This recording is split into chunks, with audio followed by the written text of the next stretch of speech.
Halo para pejuang sukses, salam hebat luar biasa. Di pembahasan kali ini saya akan membahas tentang kata pengecut. Karena kata pengecut itu identiknya kita menjadi seorang manusia yang lembek, yang tidak mau berjuang, yang tidak mau bertindak. Dan kata pengecut juga ini, jika kita mendengarkan dari perkataan orang, bahwa orang tersebut mengatakan kepada kita bahwa kita ini adalah seorang pengecut, atau Anda yang sedang nonton video ini, pasti Anda akan sakit hati atau merasa tidak nyaman jika teman Anda mengatakan bahwa Anda itu adalah pengecut, ataukah keluarga dekat Anda yang mengatakan bahwa Anda itu adalah pengecut.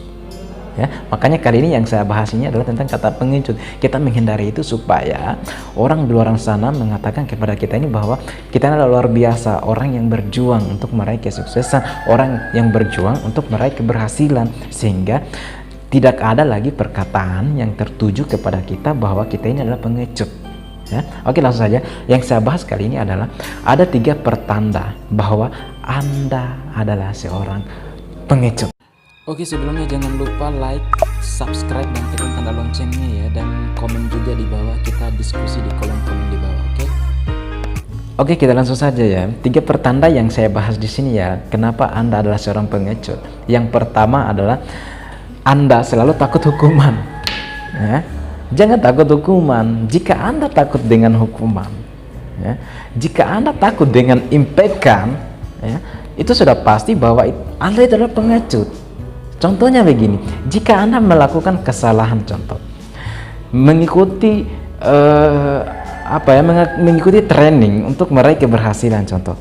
Ya, ada proses untuk meraih keberhasilan, masuk di dunia perusahaan, di dunia bisnis, di mana dunia bisnis itu ada namanya proses step by step, ya.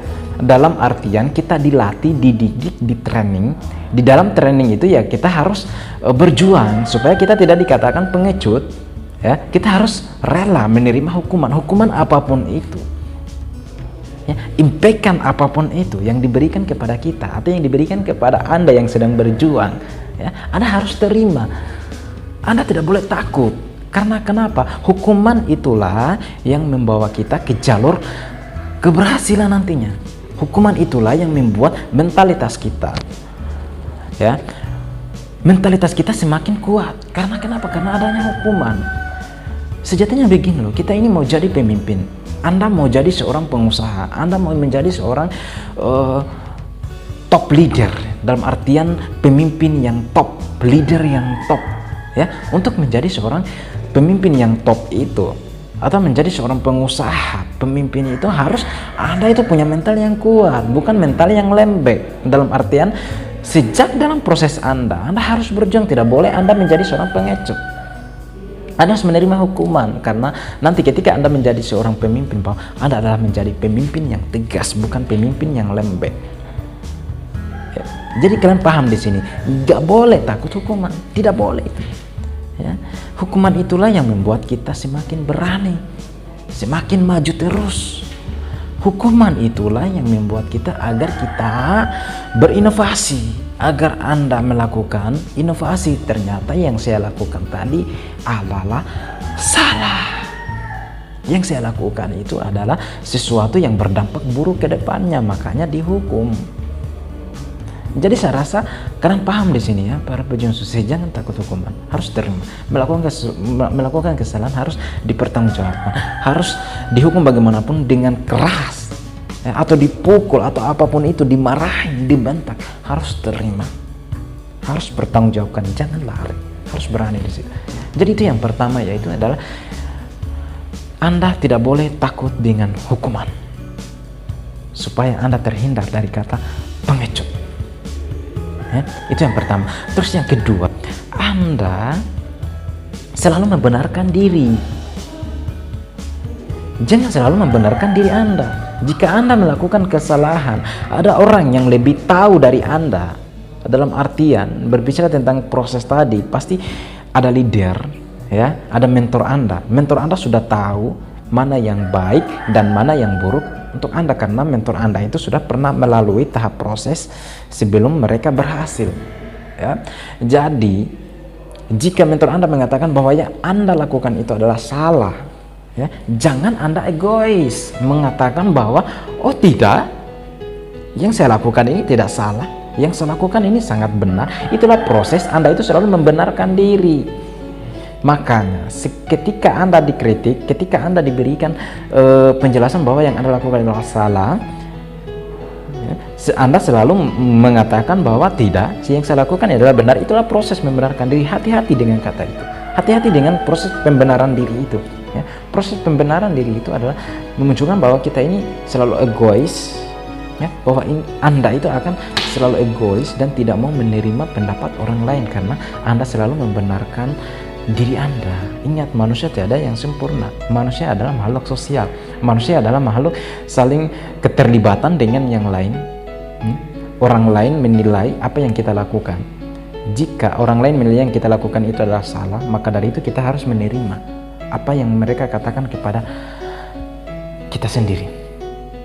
Kita harus menerima itu.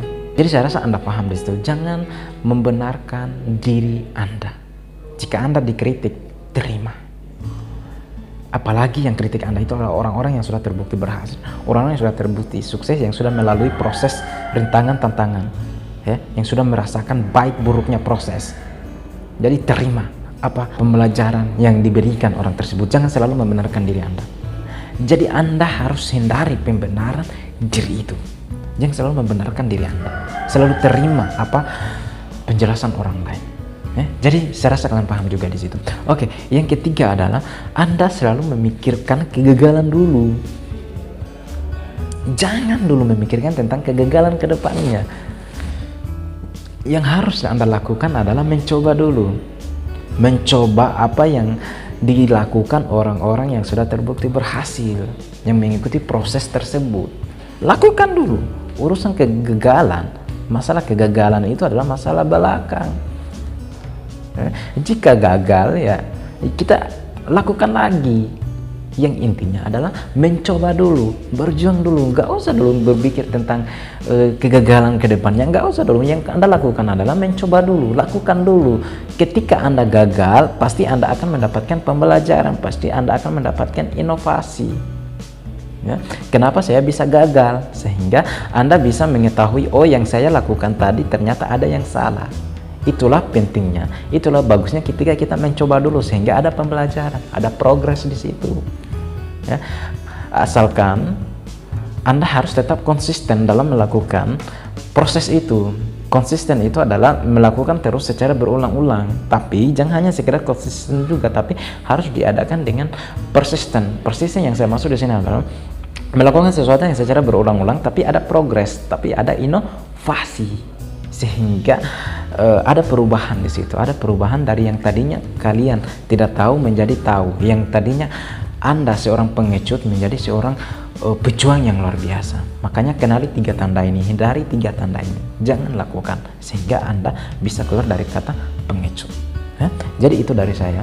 Semoga kita semua terhindar dari kata-kata pengecut ya, terhindar dari 3 tanda ini sehingga kita menjadi seorang manusia yang pemberani, mau berjuang meraih kesuksesan, mau berjuang meraih keberhasilan tanpa adanya rasa takut apapun. Karena kenapa?